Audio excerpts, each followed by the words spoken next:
আজকে দেশনেত্রী বেগম খালেদা জিয়া বাংলাদেশের গণতন্ত্রের জন্য যেই নেত্রীটি দীর্ঘ সংগ্রামের মাধ্যমে একজন গৃহবধূ থেকে আজকে বাংলাদেশের সমস্ত মানুষের দলমত নির্বিশেষে সকলের হৃদয়ে আজকে জায়গা করে নিয়েছেন। যেই নেত্রী আজকে বাংলাদেশের ভাগ্য উন্নয়নের জন্য, ভবিষ্যতে বাংলাদেশের মানুষের গণতন্ত্রের জন্য দীর্ঘ সংগ্রাম করে আজকে জীবন মৃত্যুর শয্যায় সন্ধিক্ষণে দাঁড়িয়ে আছেন।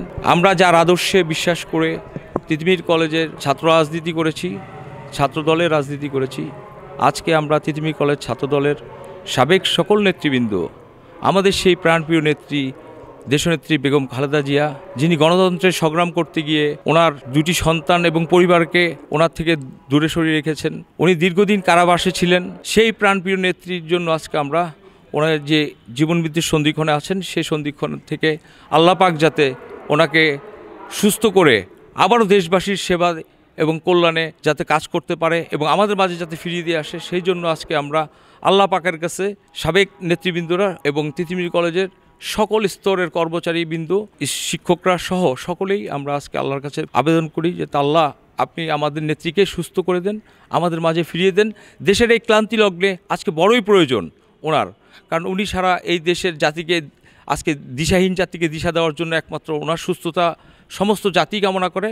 আমরা তিতুমীর কলেজও সে প্রত্যাশা করি আমাদের মাঝে সুস্থ হয়ে ফিরে আসবেন। আজকে তিতুমীর কলেজ ছাত্রদলের সাবেক নেতৃবৃন্দর আয়োজনে আমাদের দেশমাতা দেশনেত্রী বেগম খালেদা জিয়ার সুস্থতার জন্য দোয়ার আয়োজন করা হয়েছে। আপনারা জানেন আমাদের নেত্রী দীর্ঘ সময় আমাদের যে দুঃসময় ছিল, সেই সময় সে যে আপোষহীন নেতৃত্ব সবসময়, আজকেও তার এই নেতৃত্ব আমাদের প্রয়োজন। আজকে দেশের এই ক্লান্তিকালে আমরা তার জন্য মন খুলে দোয়া করেছি, আমরা আমাদের নেত্রীকে সুস্থতা যেন আসে, সে যাতে আমাদের মধ্যে ফিরে আসে এবং এই ক্লান্তিকালে আমাদের এই সময় তাকে দেখেই আমরা মনোবল রাখবো, এই প্রত্যাশা করি। আল্লাহ তাআলা যেন ওনাকে সুস্থতার সহিত নেক হায়াত দান করে আমাদের মাঝে ফিরিয়ে দেয় এবং এই দেশের সংকটময় মুহূর্তে আমাদের দেশনেত্রীর খুবই প্রয়োজন। তাই আল্লাহর কাছে আমাদের দোয়া, আল্লাহ যেন আমাদের দেশনেত্রী, আমাদের মা সমতুল্য, আমাদের আদর্শিক মাকে আমাদের মাঝে আল্লাহ সুস্থ করে আমাদেরকে ফিরিয়ে দেয়।